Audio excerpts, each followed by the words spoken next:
বিশ্ব সংবাদে আপনাকে স্বাগত। শুরুতেই জানাবো হাতে পাওয়া সর্বশেষ আন্তর্জাতিক সংবাদের শিরোনাম, পরে বিস্তারিত। জানিয়ে দেব এই মুহূর্তে হাতে পাওয়া সর্বশেষ গুরুত্বপূর্ণ আন্তর্জাতিক সংবাদ। ইরান ইসরায়েল ফিলিস্তিনি ত্রিমুখী যুদ্ধ চলছে। শুরুতেই থাকছে রাফায় ট্র্যাপে ফেলে 15 ইসরায়েলি সেনাকে হত্যা করেছে কাসাম ব্রিগেড। এবারে জানাবো পদত্যাগের হুমকি দিলেন ইসরায়েলি মন্ত্রী।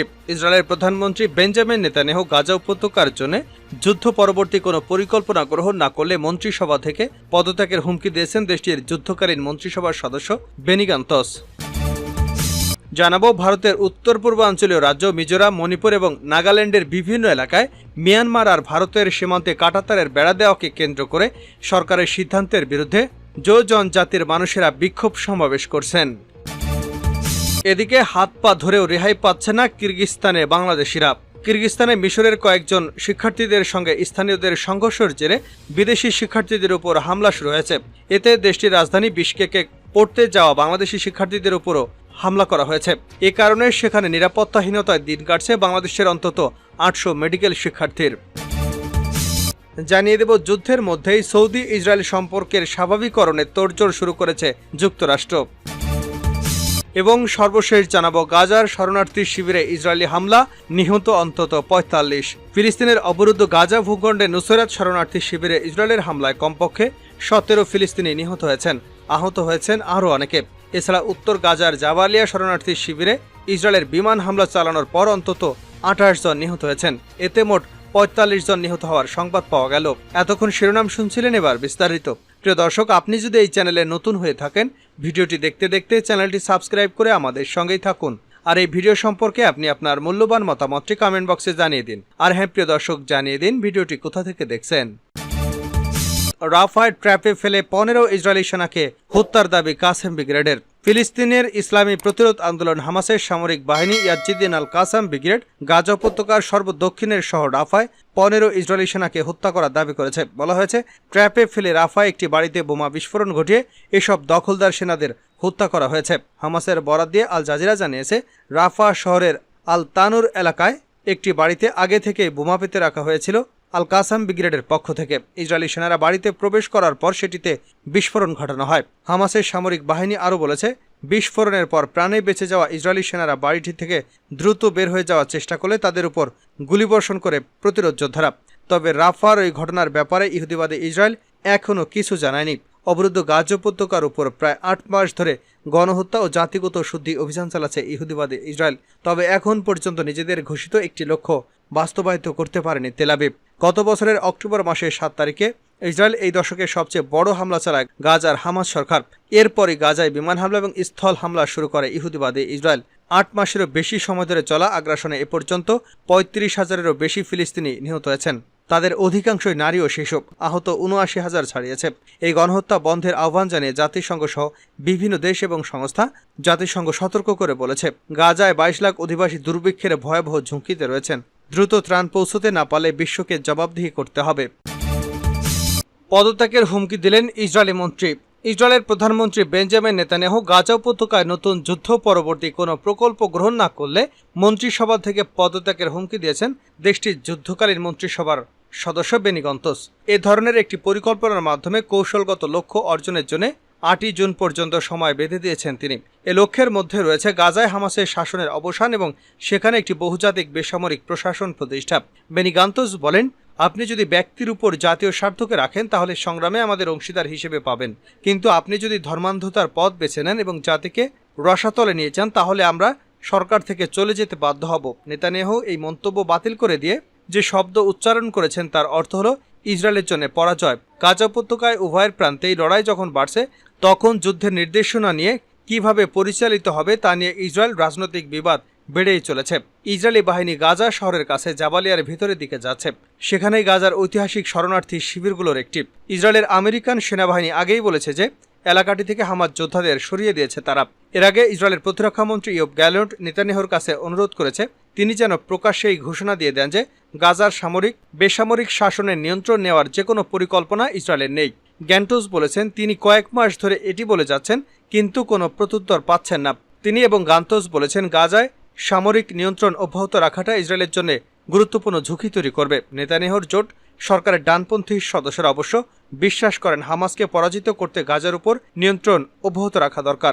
শনিবার টেলিভিশনে দেওয়া এক ভাষণে গান্তোস প্রধানমন্ত্রী বেঞ্জামিন নেতানিয়াহুর উদ্দেশ্যে বলেন, ইসরায়েলের মানুষকে আপনি দেখেছেন, আপনাকে অবশ্যই ইহুদিবাদ বা অবিশ্বাস, ঐক্য, বিভক্তি, দায়িত্ব এবং অরাজকতা, বিজয় কিংবা বিপর্যয়ের মধ্যে একটিকে বেছে নিতে হবে। তার 6টি কৌশলগত লক্ষ্যের মধ্যে আরও আছে এখনও হামাসের হাতে থাকা সব ইসরায়েলি ও বিদেশি জিম্মিকে ফিরিয়ে আনা এবং 1 সেপ্টেম্বরের মধ্যে বাস্তুচ্যুত ফিলিস্তিনি বেসামরিক নাগরিকদের উত্তর গাজায় ফিরিয়ে আনা। তিনি একই সাথে বলেন যে ইসরায়েলের সৌদি আরবের সঙ্গে সম্পর্ক স্বাভাবিক করার চেষ্টা অব্যাহত রাখা উচিত। তার মতে এটি করতে হবে ইরান এবং তার সহযোগীদের বিরুদ্ধে মুক্ত বিশ্ব এবং পশ্চিমাদের নিয়ে একটি জোট গড়ার সমন্বিত প্রচেষ্টার অংশ হিসেবে। এই বক্তব্যের জবাবে নেতানিয়াহু বলেছেন, গান্তোসের দাবি যুদ্ধের অবসান ঘটাবে এবং ইসরায়েলের পরাজয় নিয়ে আসবে, জিম্মিদের পরিত্যক্ত করে ফেলবে, হামাসকে অক্ষত রাখবে এবং ফিলিস্তিনি রাষ্ট্র প্রতিষ্ঠার দিকে এগিয়ে নিয়ে যাবে। গত 7 অক্টোবর হামাস ইসরায়েলের অভ্যন্তরে ঢুকে 1200 মানুষকে হত্যা এবং অনেককে জিম্মি করার পর ইসরায়েল এই যুদ্ধকালীন মন্ত্রিসভা গঠন করা হয়েছিল। ভারত মিয়ানমার সীমান্তে কাঁটাতারের বেড়া নিয়ে বিক্ষোভ বাড়ছে। ভারতের উত্তর পূর্বাঞ্চলীয় রাজ্য মিজোরাম, মণিপুর এবং নাগাল্যান্ডের বিভিন্ন এলাকায় মিয়ানমার আর ভারতের সীমান্তে কাঁটাতারের বেড়া দেওয়াকে কেন্দ্র করে সরকারের সিদ্ধান্তের বিরুদ্ধে জো জনজাতির মানুষরা বিক্ষোভ সমাবেশ করছেন। একই সাথে মিয়ানমার আর ভারতের সীমান্ত অঞ্চলের বাসিন্দাদের পাসপোর্ট ভিসা ছাড়াই অন্য দেশের 16 কিলোমিটার পর্যন্ত যাওয়ার যে নিয়ম ছিল তা তুলে দেওয়ার বিরুদ্ধেও সরব হয়েছেন জনজাতির সদস্যরা।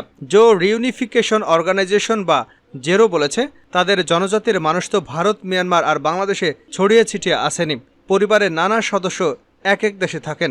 জেরো দাবি করে থাকে কুকি, চীন, মিজো এবং জেমি জনজাতি মানুষের একটা প্রশাসনিক ব্যবস্থার অধীনে নিয়ে আসতে হবে। সীমান্তে কাঁটাতারের বেড়া দিয়ে দিলে অথবা পাসপোর্ট ভিসা ছাড়া অন্য দেশে যাওয়ার জন্য যে ফ্রি মুভমেন্ট রেজিম বা FMR ছিল তা তুলে দেওয়া হলে পরিবার থেকে বিচ্ছিন্ন হয়ে পড়বেন তারা, এমনটাই বলছেন জোরো নেতারা।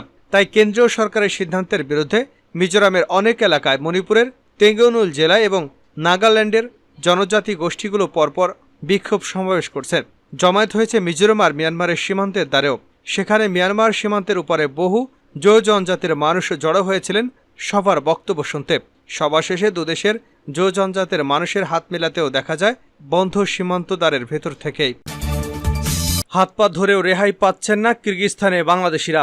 কিরগিজস্তানে মিশরের কয়েকজন শিক্ষার্থীর সঙ্গে স্থানীয়দের সংঘর্ষের জেরে বিদেশি শিক্ষার্থীদের উপর হামলা শুরু হয়েছে। এতে দেশটির রাজধানী বিশকেকে পড়তে যাওয়া বাংলাদেশি শিক্ষার্থীরাও হামলার শিকার হয়েছেন। এ কারণে সেখানে নিরাপত্তাহীনতায় দিন কাটছে বাংলাদেশের অন্তত 800 মেডিকেল শিক্ষার্থীর। মধ্য এশিয়ার দেশ কিরগিজস্তানে বাংলাদেশের কোনো দূতাবাস নেই, তবে এর প্রতিবেশী দেশ উজবেকিস্তানে থাকা বাংলাদেশের দূতাবাস কিরগিজস্তানের দায়িত্ব পালন করে থাকে। ঘটনার পর দেশটিতে থাকা বাংলাদেশিদের সঙ্গে দূতাবাসটির সার্বক্ষণিক যোগাযোগ রাখছে। এছাড়া পররাষ্ট্র মন্ত্রণালয়ের সঙ্গেও যোগাযোগ রয়েছে তাদের। স্থানীয় সংবাদ মাধ্যমও বাংলাদেশি শিক্ষার্থীদের সঙ্গে কথা বলে জানা গেছে, গত সোমবার সন্ধ্যায় স্থানীয়দের সঙ্গে মেডিকেল বিশ্ববিদ্যালয়ে অধ্যয়নরত মিশরীয় শিক্ষার্থীদের সংঘর্ষ হয়। তবে ঠিক কী কারণে এই সংঘর্ষের সূত্রপাত তা এখনও জানা যায়নি। এরপরেই দেশটিতে থাকা বাংলাদেশ, ভারত, পাকিস্তান ও মিশরের শিক্ষার্থীদের ছাত্রাবাসগুলোতে হামলা চালাচ্ছে স্থানীয়রা। শহরের বাড়ি বাড়ি গিয়ে বিদেশিদের মারধর এবং ভাঙচুরে হামলা করা হয়েছে। এমনকি মেডিকেল কলেজের হোস্টেলগুলোতেও ঢুকে পড়েছে। ছাত্রীদের হেনস্থা এবং নির্যাতন করা হচ্ছে। শহর জুড়ে পুলিশ মোতায়েন থাকলেও পরিস্থিতি নিয়ন্ত্রণে ব্যর্থ হয়েছে তারা। ভারতীয় সংবাদ মাধ্যম ইন্ডিয়া টুডের খবরে বলা হয়েছে, হামলায় 3 পাকিস্তানি শিক্ষার্থী নিহত হয়েছেন। তবে এ ঘটনার সত্যতা নিশ্চিত হওয়া যায়নি। সংঘর্ষের পর বাংলাদেশ, ভারত ও পাকিস্তান সেদেশে তাদের নাগরিকদের জন্য সতর্কতা জারি করেছে। Kyrgyz test medical university MBBS দ্বিতীয় বর্ষের বাংলাদেশি শিক্ষার্থী সালমান ফরাজি সিয়াম জানান, তারা একরকম গৃহবন্দী রয়েছেন, অনাহারে দিন কাটাতে হচ্ছে তাদের। তিনি বলেন, উজবেকিস্তানের বাংলাদেশ দূতাবাসের সঙ্গে যোগাযোগের চেষ্টা করছেন তারা। বিশকেকের রয়্যাল মেট্রোপলিটন মেডিকেল বিশ্ববিদ্যালয়ের 3য় বর্ষের বাংলাদেশি শিক্ষার্থী সৈয়দ রাকিবুল ইসলাম বলেন, প্রায় 2 দিন হতে চলল না খেয়ে আছেন তিনি, যেভাবেই হোক দেশে ফিরতে চান। বাংলাদেশি শিক্ষার্থীদের পাঠানো ভিডিওতে দেখা গেছে বাংলাদেশি সহ বিভিন্ন দেশের শিক্ষার্থীরা 15 থেকে 20 জনের গ্রুপ করে একটি রুমের মধ্যে লুকিয়ে রয়েছেন। সেখানে এক ব্যক্তিকে নির্বিচারে পেটানো হচ্ছে। একজন রাস্তার পাড়ে পড়ে আছেন, তবে তিনি কোন দেশের নাগরিক তা নিশ্চিত হওয়া যায়নি। বাংলাদেশের শিক্ষার্থীরা বলছেন, এসব হামলার ঘটনায় বাংলাদেশি শ্রমিক সহ শিক্ষার্থীরাও আহত হয়েছেন। তবে কতজন বাংলাদেশি আহত হয়েছেন সে সংখ্যা এখনও কেউ দিতে পারেনি। সর্বশেষ জানাবো, গাজার শরণার্থী শিবিরে ইসরায়েলি হামলা, নিহত অন্তত 45। ফিলিস্তিনের অবরুদ্ধ গাজা ভূখণ্ডের নুসেরাত শরণার্থী শিবিরে ইসরায়েলের হামলায় কমপক্ষে 17 ফিলিস্তিনি নিহত হয়েছেন, আহত হয়েছেন আরও অনেকে। এছাড়া উত্তর গাজার জাবালিয়া শরণার্থী শিবিরে ইসরায়েলের বিমান হামলা চালানোর পর অন্তত 28 জন নিহত হয়েছেন। এতে মোট 45 জন নিহতের সংবাদ পাওয়া গেছে। রোববার এ তথ্য জানিয়েছে সংবাদ মাধ্যম আল জাজিরা। সংবাদ মাধ্যমটি বলছে, নুসেরাতের একটি বাড়িতে ইসরায়েলি হামলায় অন্তত 17 জন নিহত এবং আরও বহু মানুষ আহত হয়েছেন। ধ্বংসস্তূপের নিচে নিখোঁজ রয়েছে বহু মানুষ। আল জাজিরা আরও জানিয়েছে, উত্তর গাজা উপত্যকায় ইসরায়েলি বিমান হামলায় অন্তত 28 ফিলিস্তিনি নিহত এবং কয়েক ডজন মানুষ আহত হয়েছেন। নিহতদের মধ্যে অনেক নারী ও শিশু রয়েছেন। এদিকে শনিবার গাজায় ইসরায়েলি হামলায় অন্তত 64 জন ফিলিস্তিনি নিহত হয়েছেন। আল জাজিরা বলছে, ইসরায়েলি বাহিনী গাজা উপত্যকা জুড়ে আক্রমণ আরও জোরদার করেছে এবং শনিবার কমপক্ষে 64 ফিলিস্তিনিকে হত্যা করেছে। এর মধ্যে গাজায় কামাল আদওয়ান হাসপাতালের কাছে একটি আবাসিক ভবনে হামলায় 28 জন নিহত এবং আরও বহু মানুষ আহত হয়েছেন। এছাড়া উত্তর গাজার জাবালিয়া শরণার্থী শিবিরে একটি আশ্রয় কেন্দ্রে গেটে জড়ো হওয়া ফিলিস্তিনিদের উপর হামলার ঘটনায় 12 জন নিহত এবং 25 জন আহত হয়েছেন। জাবালিয়া শরণার্থী শিবিরের পশ্চিমে ফালুজাহতে পানির জন্য লাইনে দাঁড়ানো একদল লোকের উপর ইসরায়েলি আর্টিলারি থেকে সেখানে 10 জন আহত হয়েছেন। এছাড়া মধ্য গাজার নুসেরাত শরণার্থী শিবিরে হামলায় অন্তত 5 জন নিহত হয়েছেন। দক্ষিণ গাজার খান ইউনুস শহরের একটি বাড়িতে হামলায় 4 জন নিহত হয়েছেন। খান ইউনুসের পূর্বে অবস্থিত আবাসান আল কবিরা শহরের আল ফারিন এলাকায় হামলায় অন্তত 3 জন নিহত হয়েছেন। মূলত ইসরায়েলি আক্রমণ গাজাকে ধ্বংসস্তূপে পরিণত করেছে। জাতিসংঘের মতে, ইসরায়েলের বর্বর আক্রমণের কারণে গাজার প্রায় 85% ফিলিস্তিনি বাস্তুচ্যুত হয়েছেন। তারা খাদ্য, বিশুদ্ধ পানি এবং ঔষধের তীব্র সংকটে রয়েছেন। এছাড়া অবরুদ্ধ এই ভূখণ্ডের 60% অবকাঠামোই ক্ষতিগ্রস্ত বা পুরোপুরি ধ্বংস হয়ে গেছে। ইসরায়েল ইতিমধ্যেই আন্তর্জাতিক বিচার আদালতে গণহত্যার অভিযোগে অভিযুক্ত হয়েছে।